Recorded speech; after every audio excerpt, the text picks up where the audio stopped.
People, let me tell you, I work hard every day. I get up out of bed, I put on my clothes, 'cause I've got bills to pay. I am Hagar, second wife to Abraham and mother of his firstborn son, Ishmael. I am the daughter of Pharaoh, y'all. Let me tell you. He sent me to Sarah as her handmaid because he wanted me to be a mistress in her home instead of a mistress in my own. What kind of mess is that?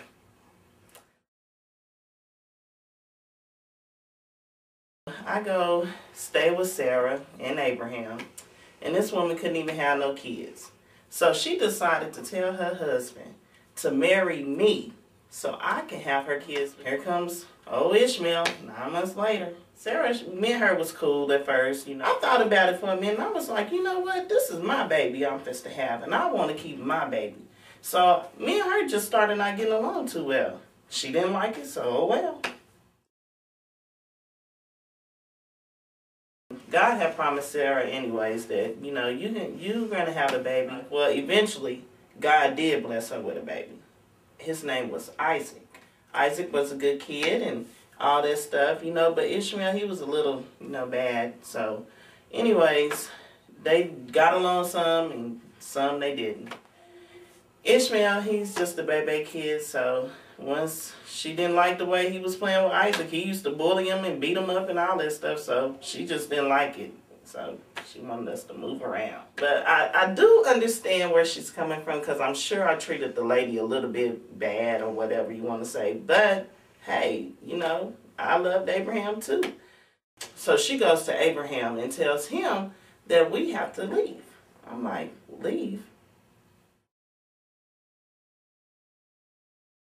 When she told us to leave, she told Abraham to tell us that we have to leave. She couldn't even come and say, y'all gotta go. She told Abraham to do it, which I can understand because he is the man of the house. So anyways, he did not want to do it, y'all. He loves Ishmael just as much as he loved Isaac. But hey, he wanted to obey God's words too, because God did tell him to do what Sarah said. So he did it.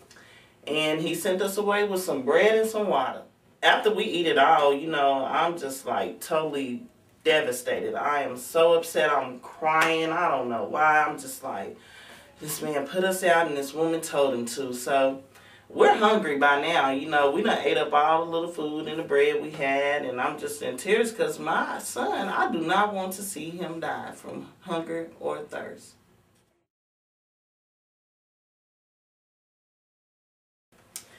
So, y'all, I put Ishmael under the tree because we were so hungry and thirsty, and I just knew that I had to go find some food and water from somewhere. I'm prancing up and down by the mountains and stuff, and just back and forth, you know, just praying, hoping I can get some water and some bread or something to drink, something. Y'all, the angel of the Lord appeared, and she leads me to this well, and we get water, and I drink, and my son drinks. She said, girl, don't worry about it. Here's you some water right here. And we got some water, and my son, we gave him some water, and he was just fine. And she makes a promise to me that Ishmael will have, his descendants will be multiplied in many. I mean, a lot of people, y'all. Yeah, a lot of people. There is like 20 nations of Arabs, and they are all me and my son's people. So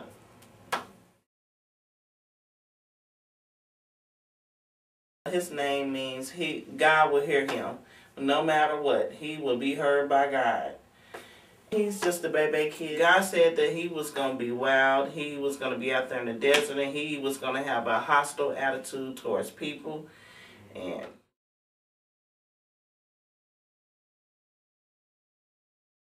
Abraham died, y'all, anyways. Later on down the line, of course. The boys are grown. Isaac and Ishmael are grown.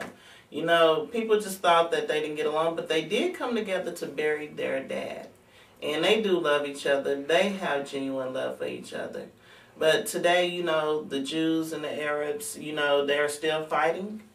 And really, they're all descendants from the same man, Abraham, you know, but hey, they still fighting over property and all that stuff. So why come we all can't just get along?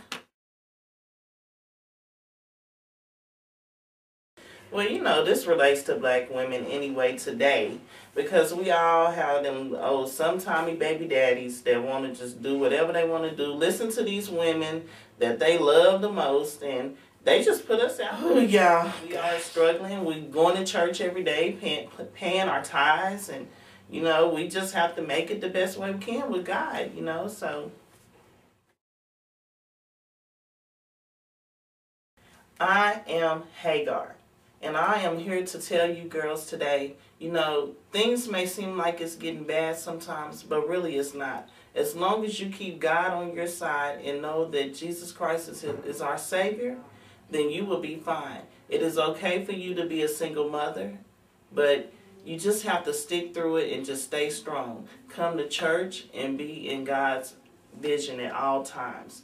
You will be able to be successful, and your kids will be successful. Stay strong and just teach your kids to love God and love Christ, and you will be able to make it through this world, believe it or not.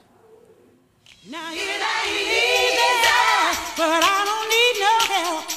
I've got a strong will to survive.